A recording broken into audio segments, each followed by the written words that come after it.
Hey, will you look at that? It's a non-potato version of Angron.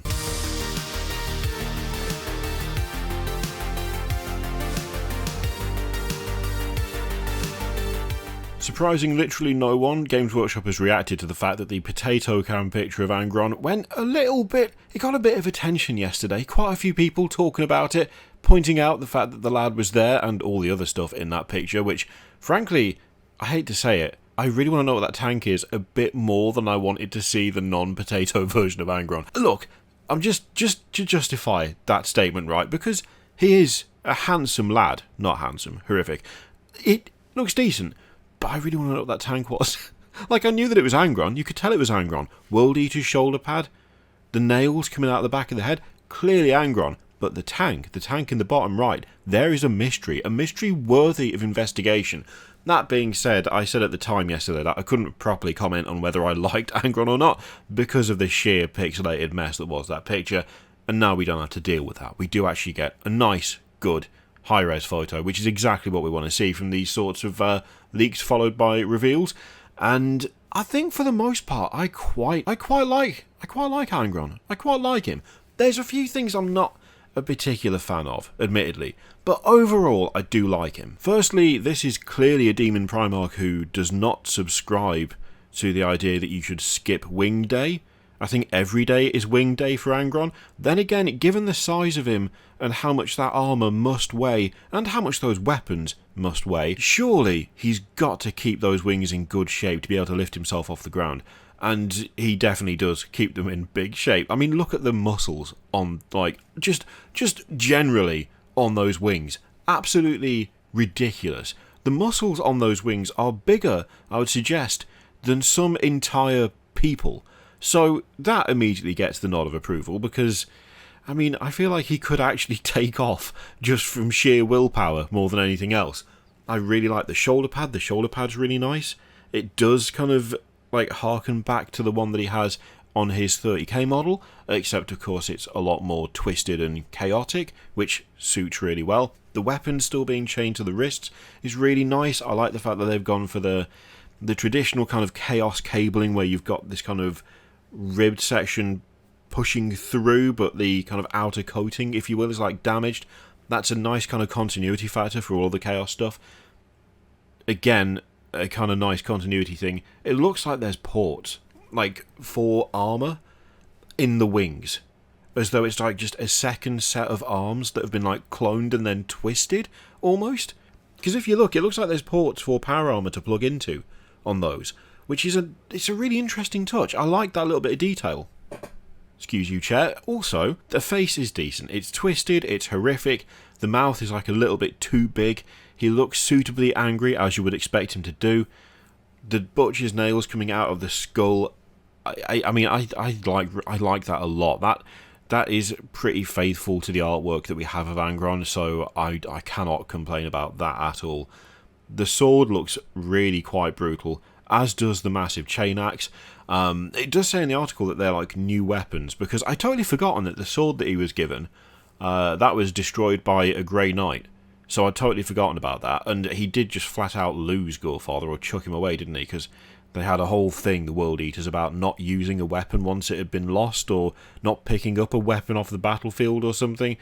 Like, completely nonsense, ludicrous idea, because in the middle of a fight, you're not going to go, well, every weapon here has been dropped once, so I'm just going to have to go at it bare fists and pray. No, that's not how that works, and that's even pointed out in the books as well, where it's like, in reality, no, they don't do that. But yeah, it seems that those are two new weapons according to the article. The massive hooves with like metal over them looks really cool. I like that a lot. The tail I quite like as well. It's reminiscent of the tail on the new Chaos Knight, actually.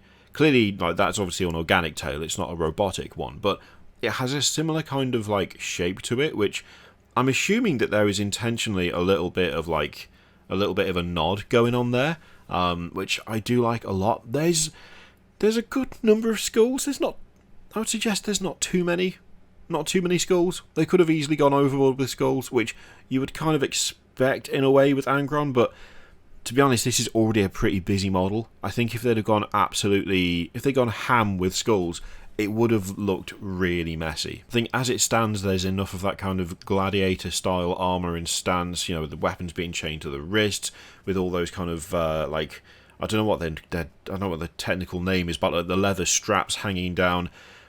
If you'd absolutely plastered him in skulls, it would have looked really odd.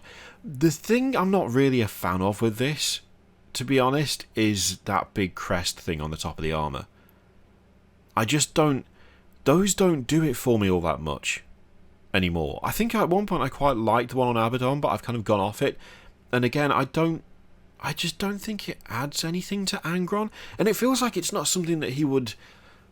It doesn't feel appropriate for the character. Maybe with Abaddon I could go for the idea that, like, he is trying to present an image, right? He is actively attempting to be a leader for Chaos as a whole. He is actively attempting to present a certain image, a certain attitude, a certain authority to those around him. Demon Primarch Angron, I just feel like doesn't give a shit about that sort of thing. I don't see why he would care. He is like rage incarnate.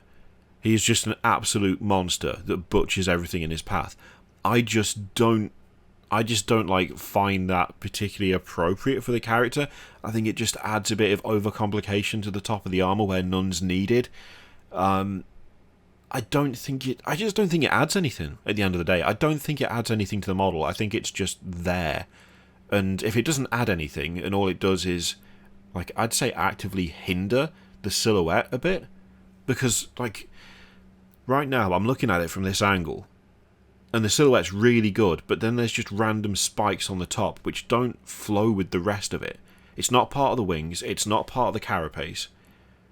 It kind of makes the head look lower down than it is, which it doesn't need to do, because when you look at the top of the armour and where the head is, that's perfect. It looks feral, it looks demonic, it looks animalistic.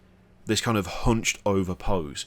That trophy rack on top with the World Eater sigil, with the Chaos Star, with the spikes and the skulls on the top, that makes the head look too low down, as though it's not coming out of like the top of the torso, but is more like just sticking out of the stomach almost, which I know is not the case. I know that's not how the model is sculpted, but at a glance, that's the impression it gives, and I just don't think it's necessary, to be honest. Relatively minor nitpick, sure, but, not every model's perfect. What's perfect to one person isn't going to be perfect to someone else, and what one person absolutely hates, someone else might love.